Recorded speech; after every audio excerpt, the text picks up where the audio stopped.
Bonjour à tous. Bonjour les frères, bonjour les pasteurs, serviteurs de Dieu, tout ministère dans le service de Dieu. Nous vous accueillons encore pour cette deuxième session de notre conférence Build numéro 3. Nous allons continuer là où nous sommes arrêtés dans notre dernière session et nous allons juste mentionner et nous lire dans Hébreux chapitre 8. Hébreux chapitre 8, au fait, nous sommes en train de confirmer de plus en plus que la première alliance a été remplacée par la seconde, la nouvelle. Nous avons mentionné comme quoi que la nouvelle alliance n'est pas la continuation de l'ancienne alliance comme beaucoup le croient. Et en le croyant, il continue à vivre les deux alliances en même temps.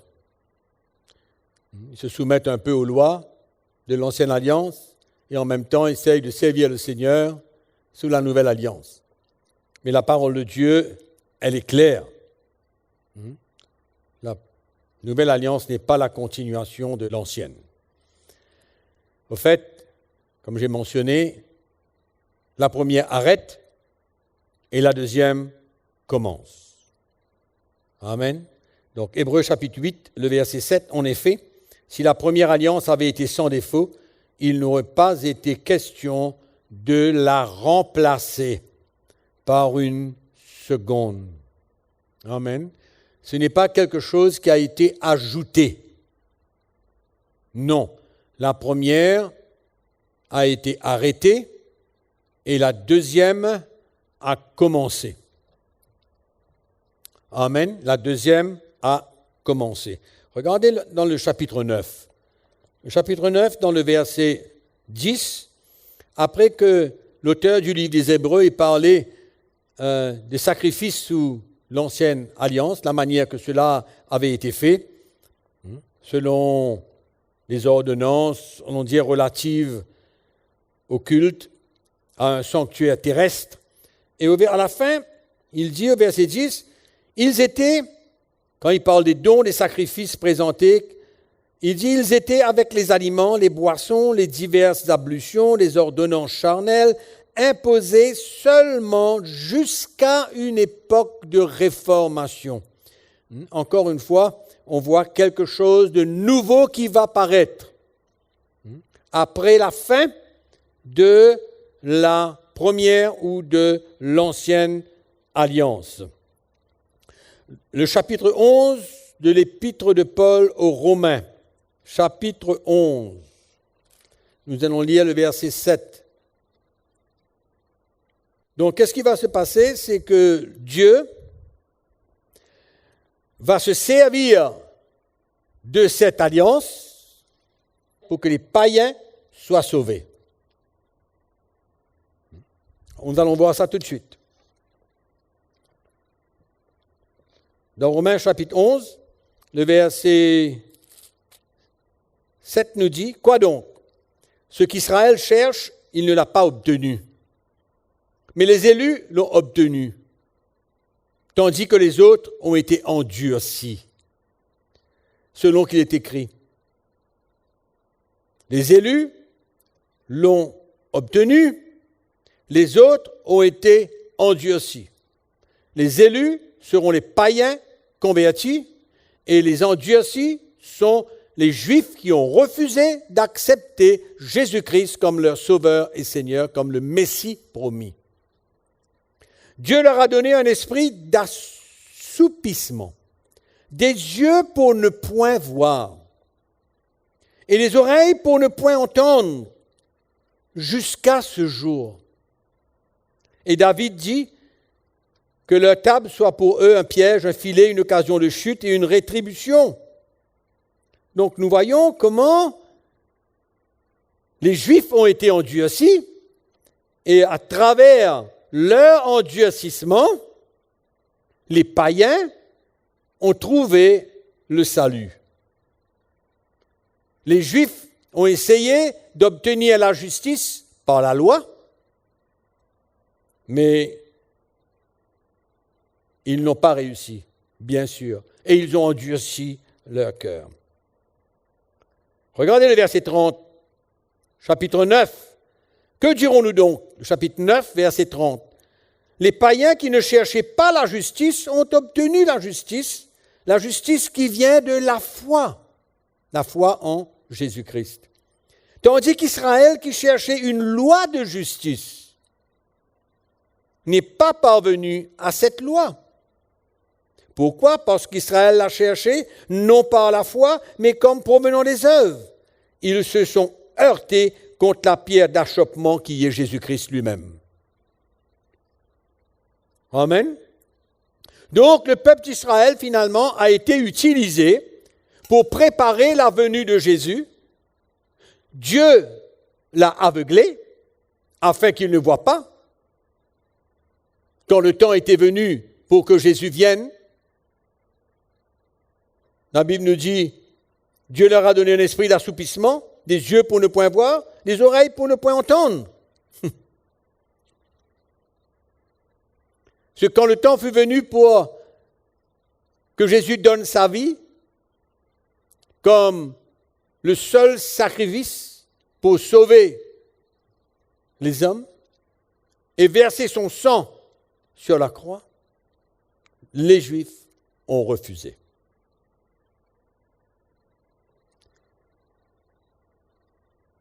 Et nous voyons pourquoi Dieu les a aveuglés. Pourquoi Dieu les a emmenés à chercher la justification par la loi? Parce qu'il fallait que son plan de salut s'accomplisse pour les païens.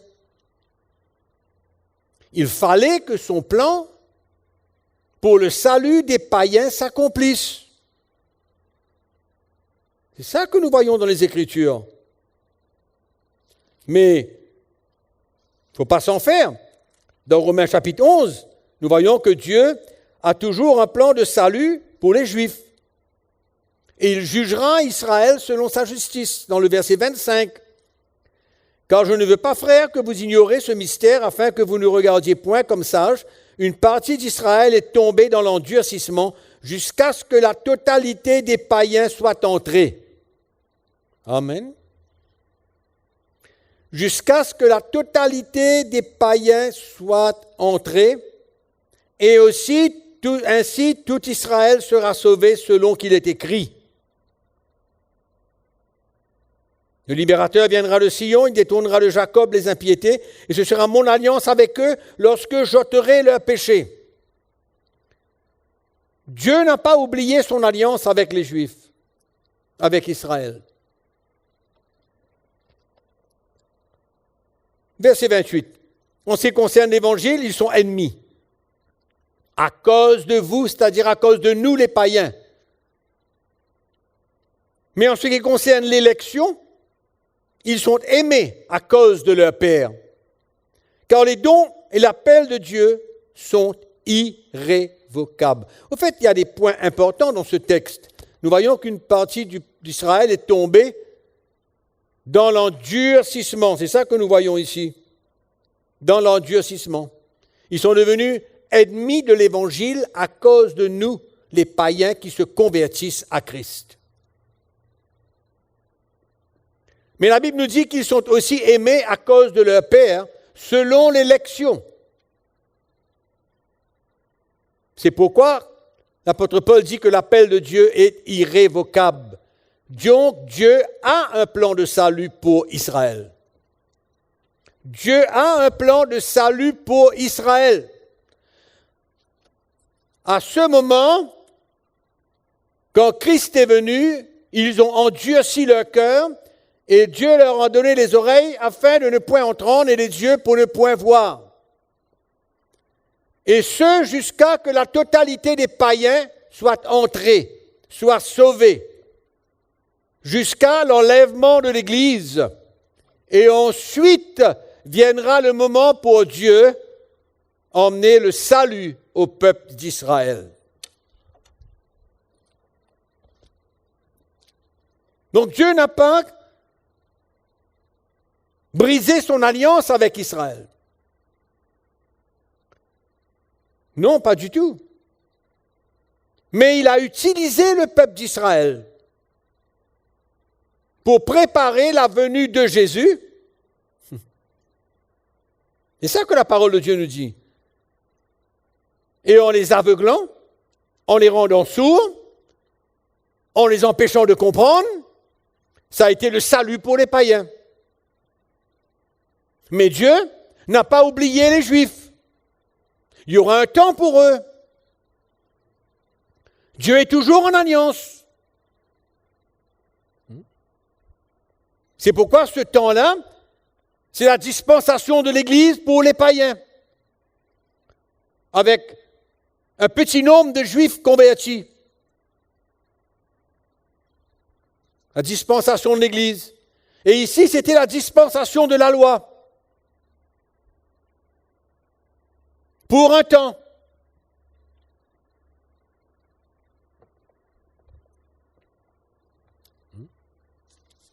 J'espère que c'est clair.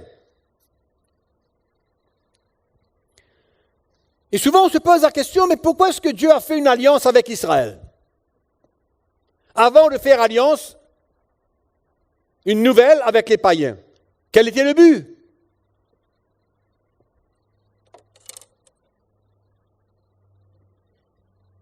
Après la chute d'Adam et Ève, Dieu avait déjà un plan de salut pour tous les hommes. Il avait déjà ce plan de salut. Et nous savons, comme la parole de Dieu nous enseigne, que pour la rédemption de nos péchés, pour le pardon de nos péchés, il faut que le sang soit versé. Sans effusion de sang, il n'y a point de pardon. C'est clair ou non ça? La parole de Dieu est claire. Dans Hébreux chapitre 9, verset 22. Le sang avait besoin d'être versé. Alors on se pose la question. Est-ce que n'importe quel homme de n'importe quelle nation pouvait venir déclarer qu'il verserait son sang sur la croix pour le salut des hommes?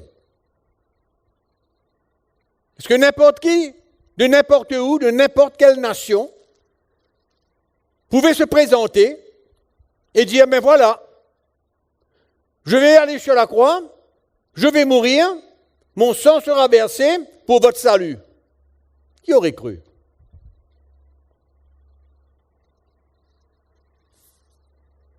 Regardez Matthieu chapitre 1, verset 1. Matthieu chapitre 1, verset 1. Généalogie de Jésus-Christ. Fils de David, fils d'Abraham. Et il parle depuis Abraham jusqu'à Christ. Et on voit pourquoi Jésus ne pouvait pas naître de n'importe quel peuple. Il ne pouvait pas avoir un passeport de n'importe quel pays. C'était impossible. Il fallait qu'il naisse par un miracle. Écoutez-moi bien. Il fallait qu'il naisse par un miracle, né d'une vierge, de la descendance d'un peuple qu'il avait choisi et avec qui il était en alliance. Un peuple qui avait une histoire avec Dieu.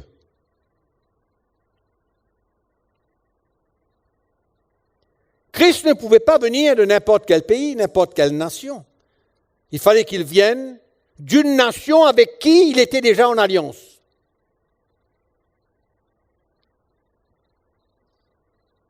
Il fallait que Dieu envoie les prophètes parler de sa venue. Des prophètes qui allaient annoncer sa venue avec tous les détails. Une des bonnes raisons pourquoi il a fallu que Dieu fasse une alliance avec un peuple et lui donner une nation. Il fallait que Dieu donne des lois pour connaître le péché, afin que les hommes se repentent et obtiennent le salut. Mais encore une fois, pas n'importe qui.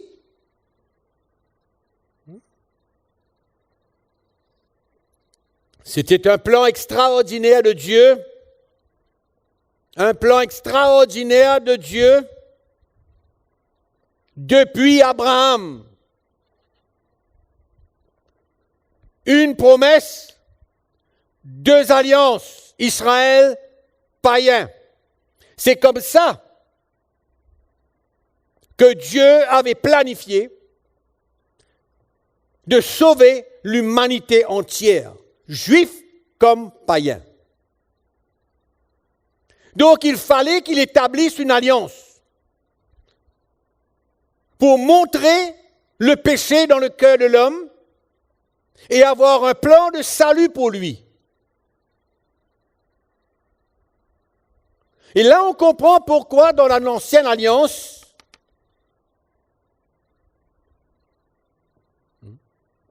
c'était un modèle. Un modèle pour la nouvelle.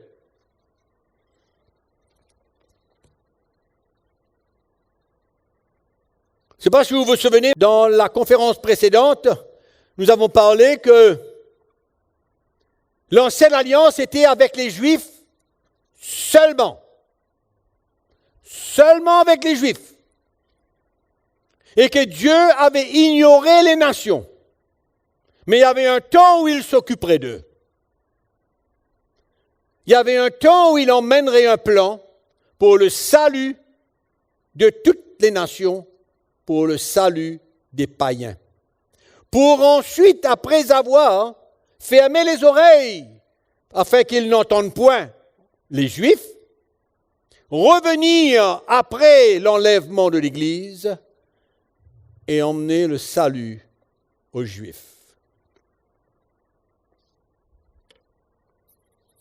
C'est un plan extraordinaire. Extraordinaire de Dieu.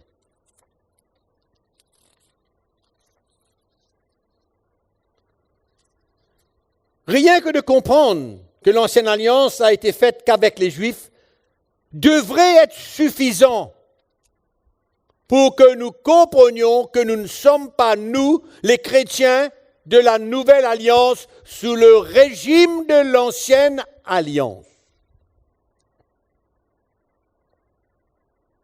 Rien que de comprendre que l'ancienne alliance était seulement pour les Juifs devrait nous suffire pour nous les chrétiens de la nouvelle alliance de ne pas entrer sous le régime de la loi qui était faite que pour les Juifs.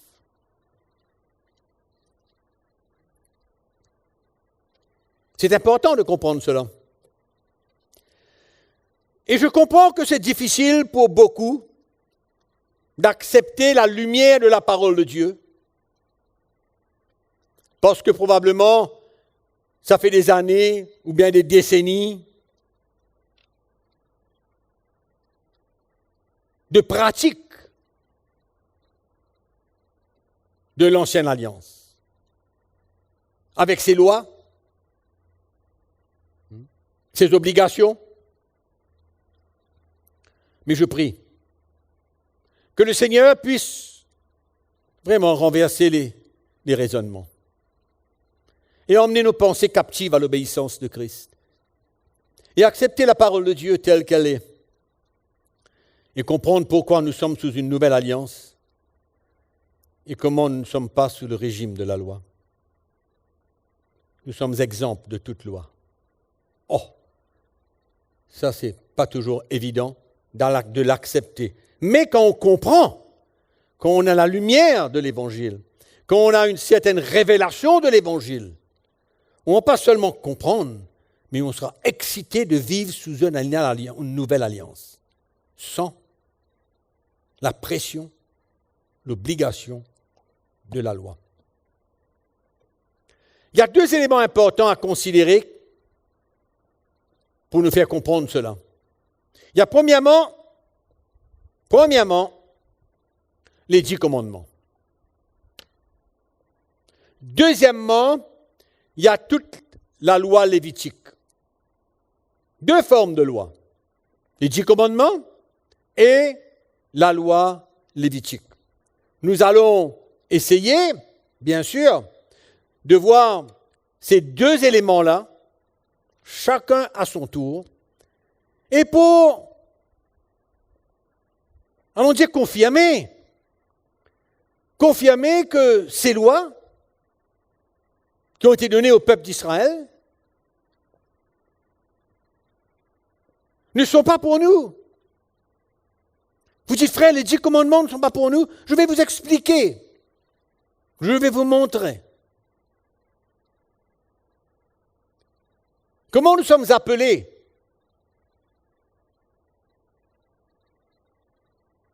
à vivre les 10 commandements, mais pas la manière que les Juifs vivaient.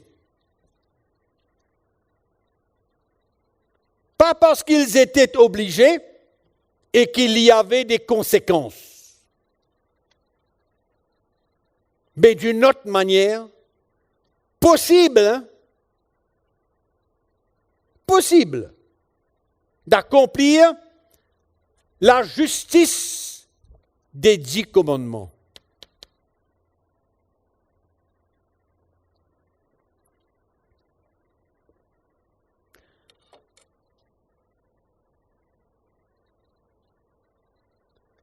Quand j'examine les 10 commandements, et que vous pouvez lire les 10 commandements que vous le connaissez vous-même, vous êtes des serviteurs de Dieu, des pasteurs, moi je vois que la loi des 10 commandements représente la vie exemplaire du chrétien sous la Nouvelle Alliance. Quand je lis, je vois une vie pour les chrétiens de la Nouvelle Alliance, ce que le Seigneur nous appelle à vivre. C'est ça que je vois dans les 10 commandements. C'est là où, en fait, si je peux résumer, c'est la description de la vie du chrétien sous la Nouvelle Alliance, excepté le sabbat. Pourquoi excepter le sabbat? Parce que le sabbat était le signe de la Nouvelle Alliance avec les Juifs. Voilà pourquoi. Voilà pourquoi Jésus ne s'est pas soumis au sabbat. Voilà pourquoi la parole de Dieu nous enseigne que nous ne devons pas nous soumettre à la loi du sabbat. C'est pourquoi je vous ai dit que quand on regarde les 10 commandements, on voit quoi? On voit la vie chrétienne. On voit la justice, on voit la sainteté. Donc les 10 commandements, excepté le sabbat, étaient la description de la vie chrétienne sous la Nouvelle Alliance. Regardez Exode chapitre 31. Rapidement, Exode chapitre 31. Ouvrez votre Bible rapidement, Exode chapitre 31, verset 16. On lit. Les enfants d'Israël observeront le sabbat. Les enfants d'Israël observeront le sabbat en le célébrant eux et leurs descendants comme une alliance perpétuelle. Donc le sabbat pour les Juifs, pour le peuple d'Israël, formait l'alliance que Dieu avait faite avec eux. Mais comme sous la Nouvelle Alliance, nous ne sommes pas sous l'alliance première, l'ancienne, le sabbat n'est pas pour nous. Donc la vie chrétienne, quand je regarde la vie chrétienne, sa description, c'est les 10 commandements. Et regardez dans Colossiens chapitre 2, regardez, comme quoi la parole de Dieu est claire. Colossiens chapitre 2, verset 16 nous dit que personne donc ne vous juge au sujet du manger ou du bois ou au sujet d'une fête, d'une nouvelle lune ou des sabbats. Que personne ne vous juge. Pourquoi? C'était l'ombre des choses à venir et la réalité est en Christ. Amen.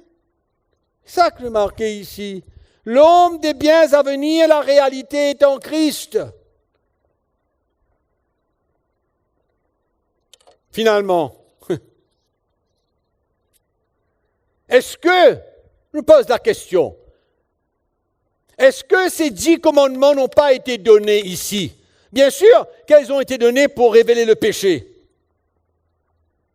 Mais dans le cœur de Dieu, est-ce qu'elles n'ont pas été données pour la vie sous la nouvelle alliance, dont la réalité est en Christ? Et notre conversion nous rend capables d'accomplir la justice de la loi. Donc finalement, tout ça, c'est en vue de ça.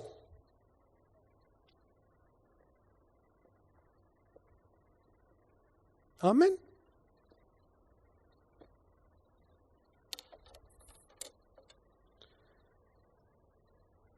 Donc nous voyons que même les commandements de Moïse étaient donnés en vue de la nouvelle alliance, parce que ce n'était pas possible pour le peuple juif sous la loi d'obéir à ces lois sous l'ancienne alliance. Ils n'ont pas pu obéir à ces lois. Et pourtant, il leur fut donné. Pourquoi?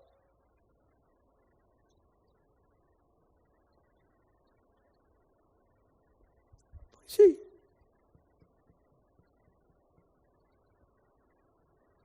Amen. Nous pouvons. Nous avons la possibilité, nous verrons ça plus tard. Nous avons la possibilité d'accomplir la justice de la loi, d'obéir à la loi. Mais d'une autre manière, dans un autre esprit, sous un autre régime.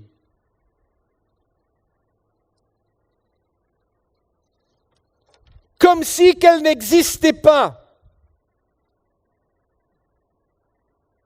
Comme si qu'elle n'existait pas. La vie du chrétien sous la nouvelle alliance et la description de ces lois. Donc même si elle n'existait pas, le chrétien aurait vécu comme la loi demande. Ça, c'est la puissance de la nouvelle alliance et la faiblesse de l'ancienne.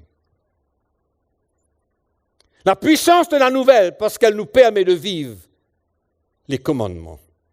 Les 10 commandements que je ne parle pas de la loi lévitique. Nous allons voir cela.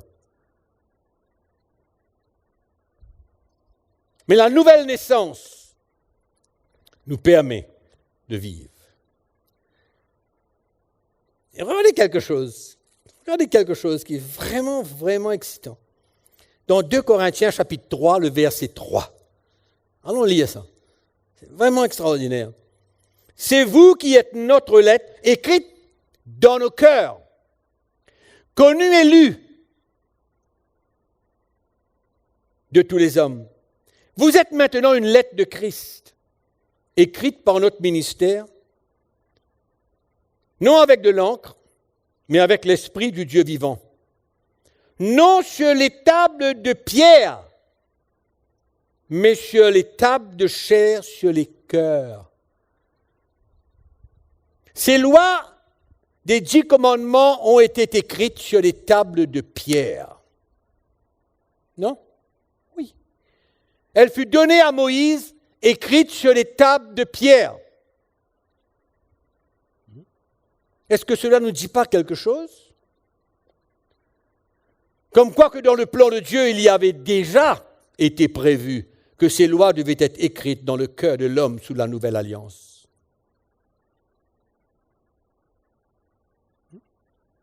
Extraordinaire comme plan. Extraordinaire comme plan. Est-ce que ces tables de pierre ne représentaient pas les lois écrites sur les tables de cœur des chrétiens de la Nouvelle Alliance? Et je répète, Dieu savait que le peuple d'Israël ne pouvait pas obéir à ces lois. Ils les ont tous transgressées, au fait. Mais il leur a donné quand même.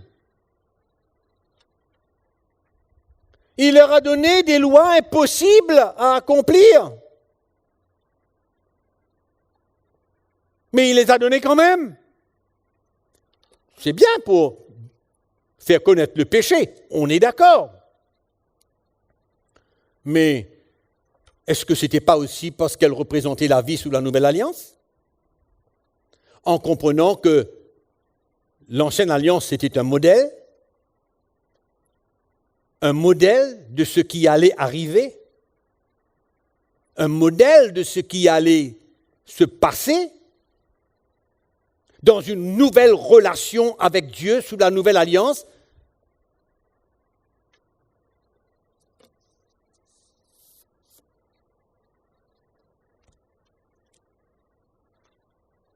Dieu avait en vue déjà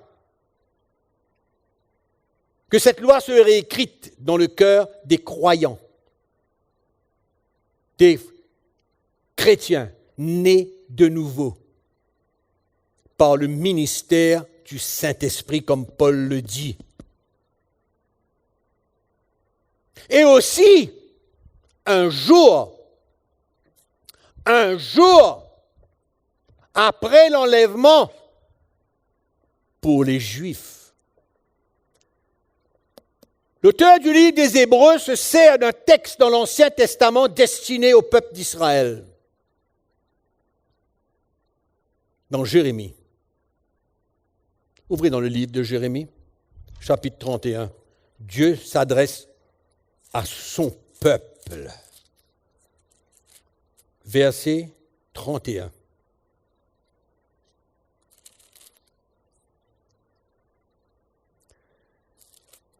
Voici les jours viennent, dit l'Éternel, au verset 31, chapitre 31, le livre de Jérémie, le prophète.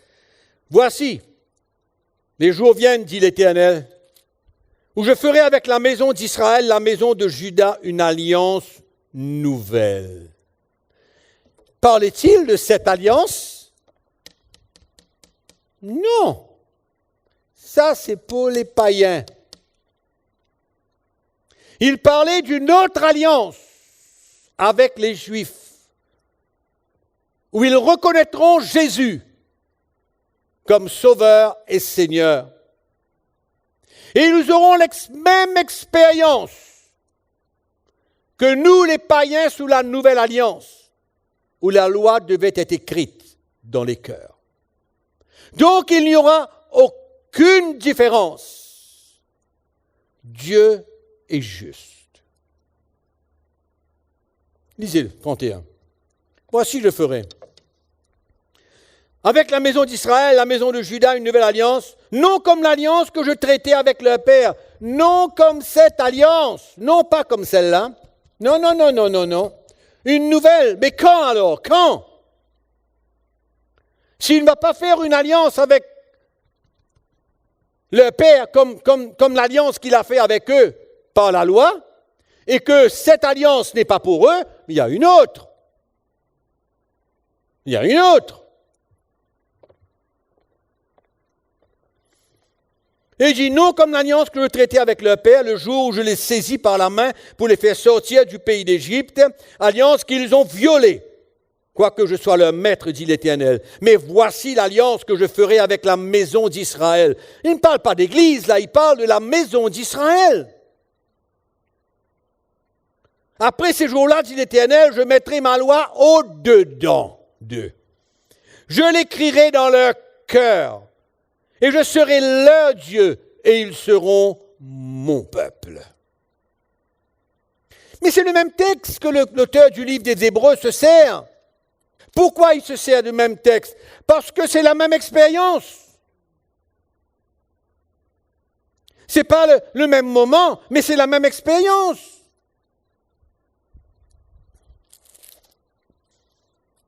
Livre des Hébreux, chapitre 8, quand il parle, il dit, la première alliance, au verset 7, avait été sans défaut, il n'aurait pas été question de la remplacer par une seconde. Vous vous souvenez, on a parlé de ça. Mais il dit, au verset 8, car c'est avec l'expression d'un blâme que le Seigneur dit à Israël, voici les jours viennent, dit le Seigneur, où je ferai avec la maison d'Israël, la maison de Juda, une nouvelle alliance. Il répète la même chose que dans Jérémie chapitre 31. Même chose. Amen. C'est extraordinaire quand même. C'est vraiment extraordinaire. Ce plan extraordinaire de Dieu,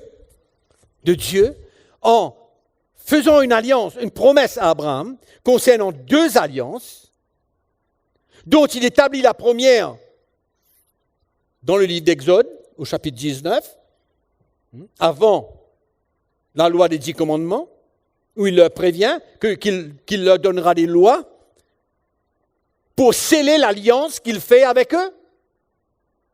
Regardez dans l'Exode chapitre 19.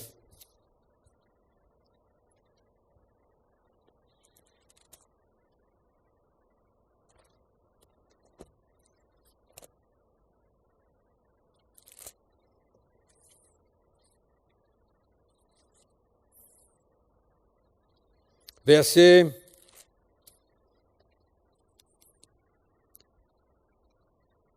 4 à 6. Vous avez vu ce que j'ai fait à l'Égypte et comment je vous ai porté sur les ailes d'aigle et emmené vers moi. Là, ils sont entrés dans la terre promise, ils sont entrés dans le pays promis. Maintenant, si vous écoutez ma voix et si vous gardez mon alliance, vous m'appartiendrez entre les peuples. Car toute la terre est à moi, vous serez pour moi un royaume de sacrificateurs et une nation sainte. Si vous gardez mon alliance.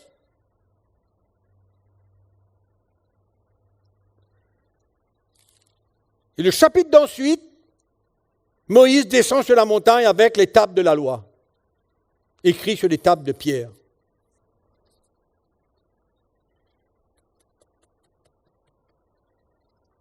Donc, depuis ce moment, jusqu'ici, c'est l'ancienne alliance sous la loi, que nous allons développer un peu.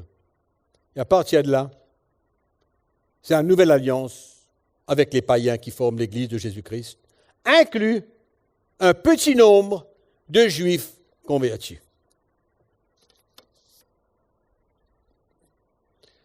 OK. Nous allons voir dans Romains chapitre 5, verset 13. Pourquoi la loi fut donnée? On comprend très bien, elle fut donnée à cause des transgressions, à cause du péché, afin qu'il soit révélé. Et le verset 13 nous dit, « Car jusqu'à la loi, le péché était dans le monde. Or, le péché n'était pas imputé quand il n'y a point de loi. » En d'autres mots, le péché n'était pas condamnable quand il n'y a pas de loi. Ce n'est seulement quand la loi est venue que le péché était condamnable. Et nous voyons la raison pour laquelle les lois furent données, c'est pour que le péché soit révélé. D'accord? Le chapitre 7, le verset 7. La loi est-elle péché? Loin de là. Mais je n'ai connu le péché que par la loi. J'ai connu le péché que par la loi. Le péché avait besoin d'être révélé parce que le péché dans le cœur de l'homme le séparait de Dieu et qu'il avait besoin d'être pardonné. Donc il fallait qu'il reconnaisse son péché, qu'il se repente de son péché et qu'il obtienne le pardon de son péché. Voilà pourquoi le péché a été révélé, encore une fois, pour le salut de l'humanité entière qui était sous le pouvoir du péché.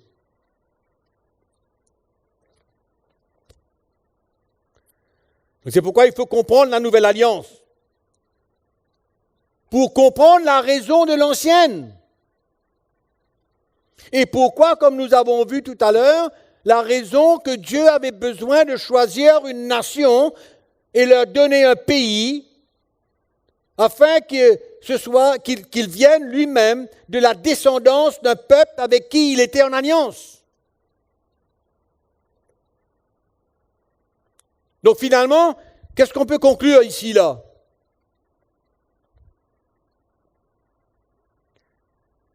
Que l'ancienne n'est pas comme la nouvelle. C'est clair. L'ancienne est un modèle. L'ancienne est un modèle. La nouvelle est la réalité.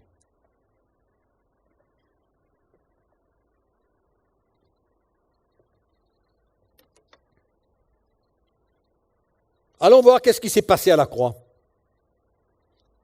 Dans Colossiens chapitre 2, on connaît ça par cœur.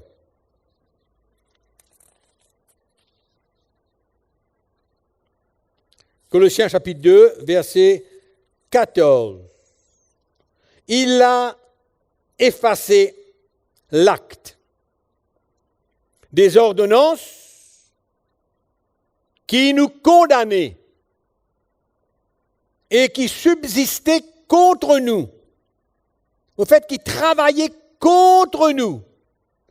Au fait, elles n'étaient pas en notre faveur. Elles ne pouvaient pas nous aider, mais elles ne pouvaient que nous condamner. C'est pourquoi que la loi travaillait contre nous.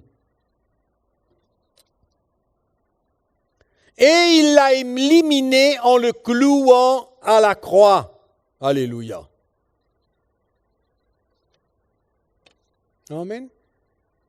Ça veut dire comme quoi que nous avons été libérés de ces lois qui nous condamnaient, qui travaillaient contre nous, qui n'étaient pas pour nous aider de toutes les manières. Parce que la condamnation suivait la désobéissance à la loi, c'est-à-dire par le péché. Amen. Donc ça travaillait contre nous. Comment est-ce que la loi a été clouée? Est-ce qu'elle a été suspendue à la croix? Nous avons besoin de comprendre ce qui s'est passé.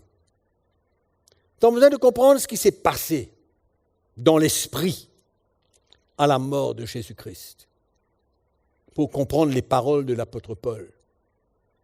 Il l'a cloué à la croix. Qu'est-ce qu'il veut dire?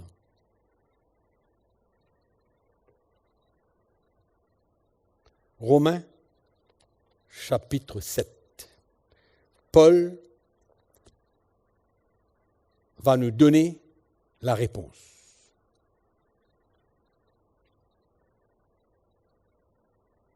Paul va expliquer la raison pour laquelle il ne faut pas s'attacher à la loi, parce que nous avons été libérés de ces lois. Voilà ce que Paul va expliquer. Et en expliquant ceci, il vient dire dans Colossiens chapitre 2, verset 14, que la loi a été clouée à la croix. On va voir comment. Quel est son argument, Paul? Paul parle en sa qualité de juif. Il parle en sa qualité de juif et il parle aussi pour les chrétiens qui ont pris connaissance de la loi des 10 commandements, comme vous et moi. Pareil. Celui qui vient à Christ, qu'est-ce qu'il a dans sa main?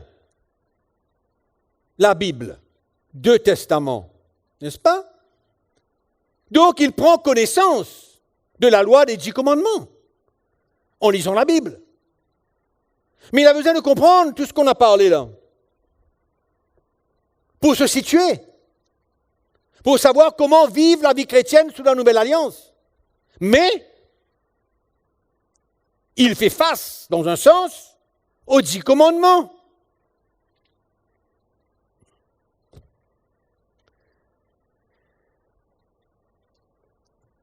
Quelles étaient les seules écritures qu'il y avait au temps de Paul? L'Ancien Testament. Non, c'est clair. Il n'y avait que l'Ancien Testament, c'est là où ils se réfugiaient. C'est comme ça qu'ils voulaient se conduire d'une manière ou d'une autre. Et laissez-moi vous dire que le judaïsme à cette époque était fort. Il y avait une grande influence du judaïsme au sein de l'Église de Jésus-Christ.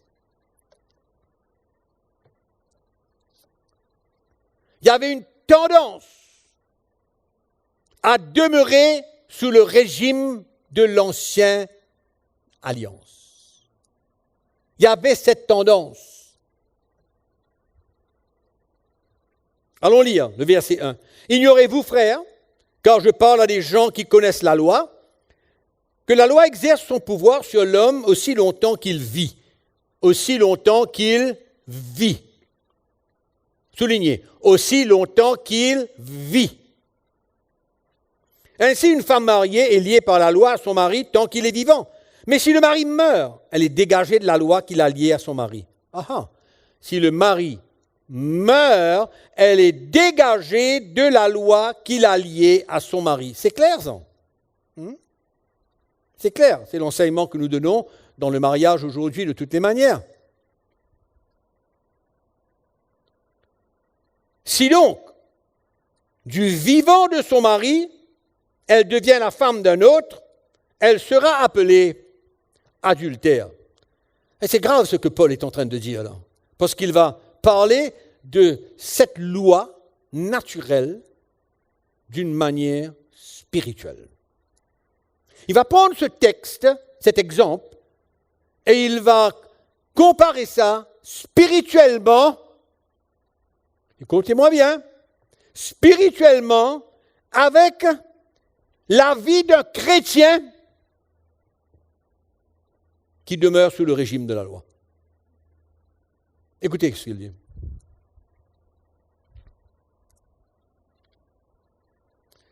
Mais si le mari meurt, elle est affranchie de la loi, de sorte qu'elle n'est point adultère en devenant la femme d'un autre. Clair, on enseigne ça dans l'Église, d'accord? Mais écoutez maintenant, il va prendre le côté spirituel de la chose. De même, mes frères, là, il va parler spirituellement maintenant. Vous aussi, vous avez été, par le corps de Christ, mis à mort en ce qui concerne la loi. Par le corps de Christ, c'est-à-dire par sa mort sur la croix.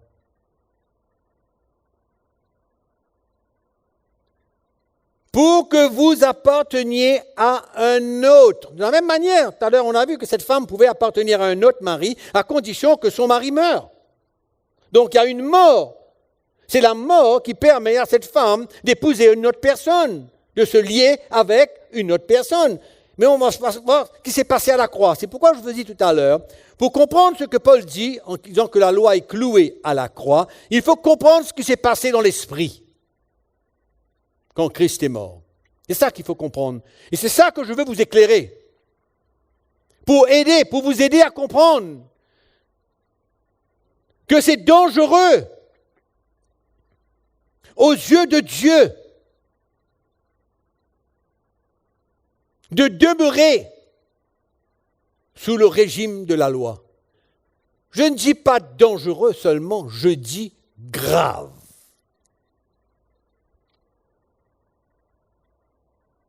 De même, vous aussi, vous avez été par le corps de Christ. Par le corps de Christ, mis à mort en ce qui concerne la loi.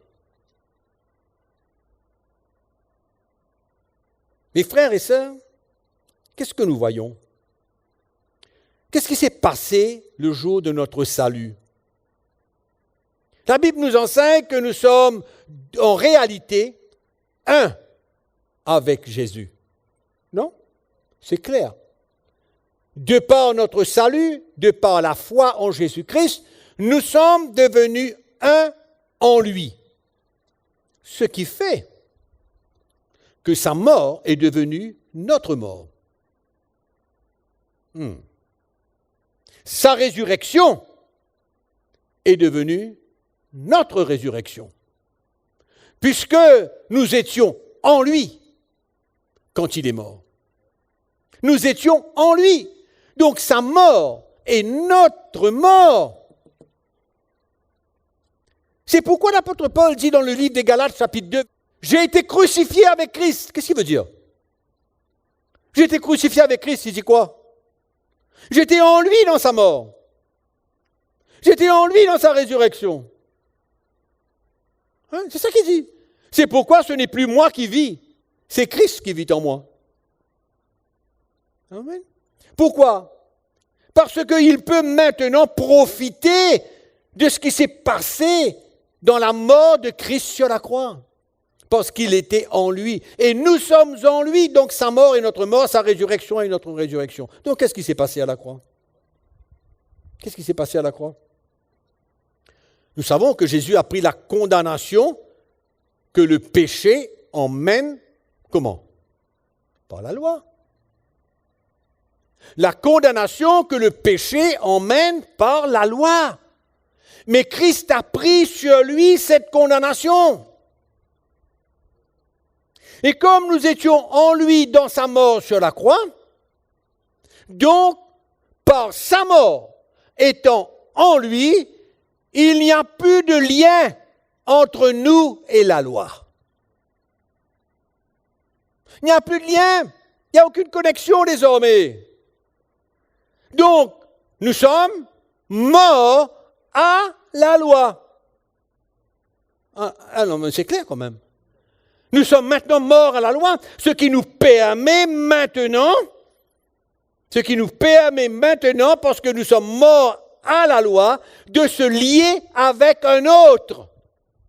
Et cet autre n'est rien que Jésus-Christ lui-même. Rien que Jésus-Christ lui-même. Il faut un peu de lumière. On a besoin d'un peu de lumière.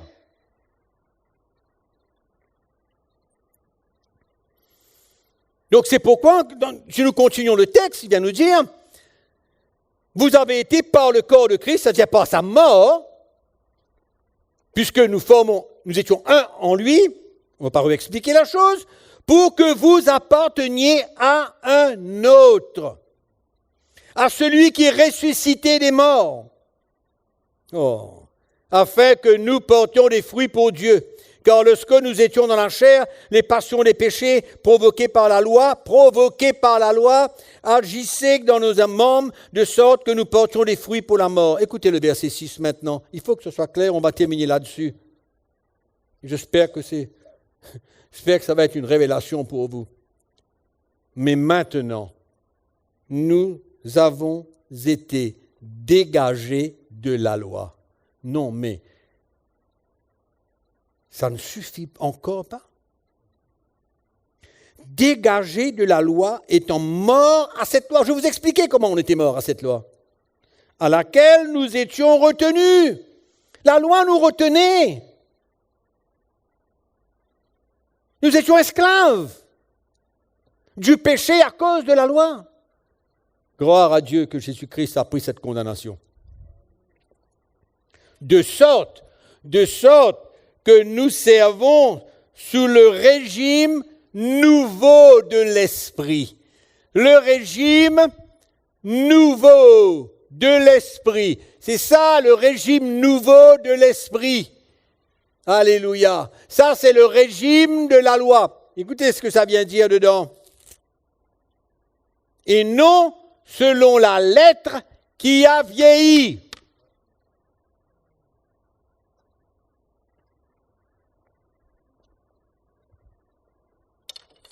Alléluia. Clair.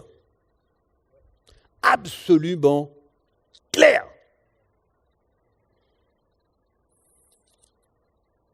Donc, l'apôtre Paul nous dit, nous sommes désormais sous un régime nouveau de l'esprit et non selon la lettre qui a vieilli, c'est-à-dire la loi. C'est dans ce sens que l'apôtre Paul vient dire que la loi a été clouée à la croix. Clouée à la croix. Nous n'avons plus aucun lien, ni aucun, comment dirais-je, aucune connexion entre nous et la loi. Ça n'existe plus. Mais qu'est-ce qu'on fait? Qu'est-ce qu'on fait là?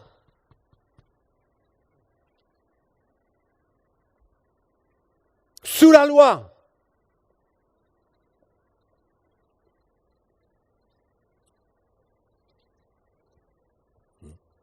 Notre mort avec lui sur la croix nous a retirés de sous le régime de la loi.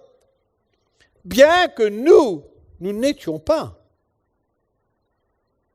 Mais nous y croyons. Par manque de lumière. Parce que nous avions l'Ancien Testament.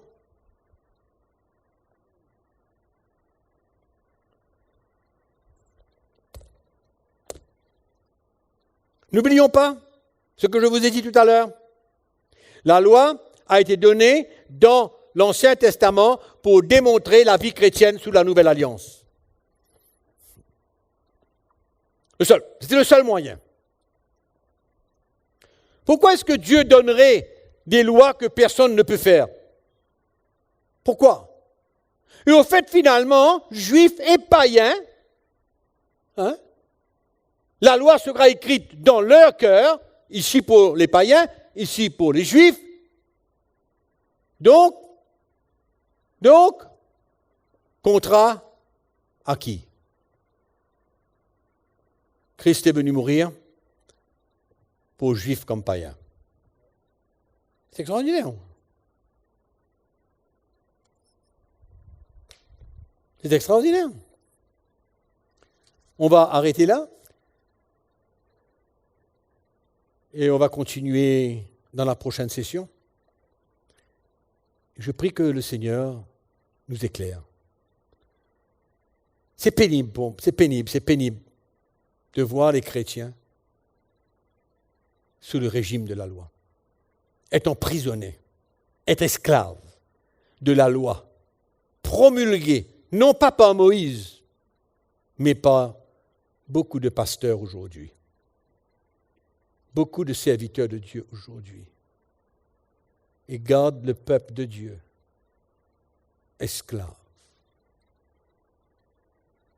C'est bien triste, mais Jésus est sur le trône. Jésus bâtit son Église. Le Saint-Esprit est là pour nous éclairer, pour nous libérer, pour nous détacher de tout ce qu'on a besoin d'être détaché, afin qu'on vit une vie chrétienne simple, en accomplissant la justice de la loi. Que le Seigneur vous bénisse et on vous voit à la prochaine session. Merci.